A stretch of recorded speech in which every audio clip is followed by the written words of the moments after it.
Judgment. Should you judge another person? Answer next, here on this episode of Justified by Score. Derekism. If I lie and offend you, shame on me.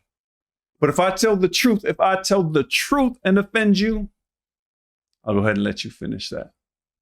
We hear all the time, wow, you're so judgmental, or why are you so judgmental?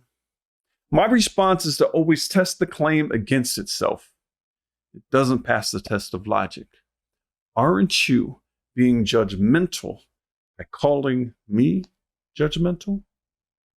Or rather, do you truly mean that you don't agree with the method or the measurement that I use to arrive at my conclusion, and you don't have the words to articulate that appropriately?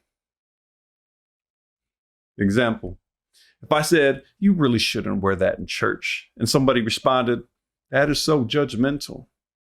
We both made a judgment based on what we both see as right or correct. If I disagree with someone's lifestyle, they say, that is so judgmental. You really shouldn't judge other people because of what they believe. Again, I always try the claim against itself. They used a judgment to say, I am wrong and that I should let people believe what they want.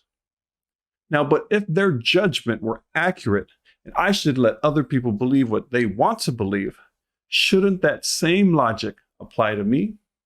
And shouldn't I then be allowed to believe what I want to believe? Or does your logic only apply with statements that you agree with? Unless you have an objective standard, it is only your opinion.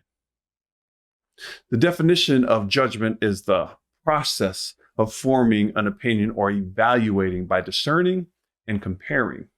The term judge means to examine, appraise, or make a diagnosis. It's to form an opinion about, inflict penalty upon, punish, or try someone and pronounce a sentence. It makes a decision, decides, it thinks, it supposes.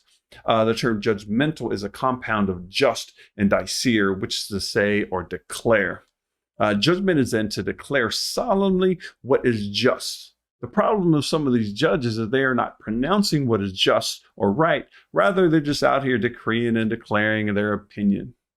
But we're going to talk about that on another episode, so y'all stay tuned for that when that one actually releases. But back to the lecture at hand. Does the Bible say you should not judge?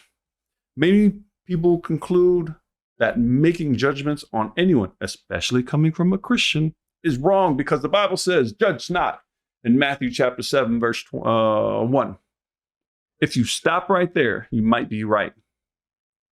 But Jesus continues and he says that the same judgment that you use will be used against you, and the same measure that you use, it will be used against you.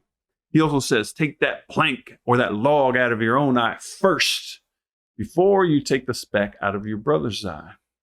By that standard, Jesus is not saying don't judge. All he is saying is be careful of the measure that you use, because it will be measured also against you.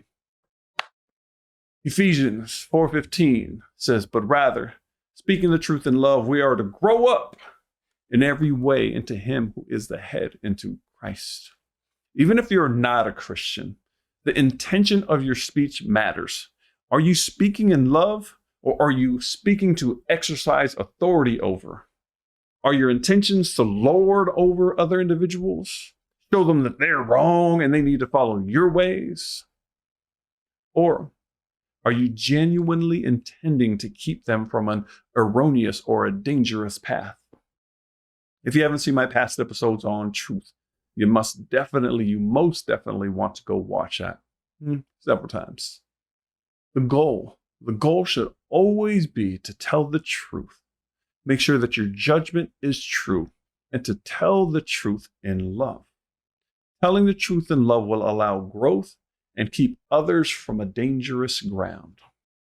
Conclusion: should you judge? Absolutely. Just make sure that your judgment is right, filled with truth, and expressed with love. This pattern will ensure that the judgment is done appropriately, proves that the individual holding the judgment is mature and that they are paving a smooth way for those in error to transition. And this has been another episode of Justified by Score. And as always, I appreciate you. As always, I'll see y'all in the comments, and I'll see you on the next episode. Lord willing. Peace and grace.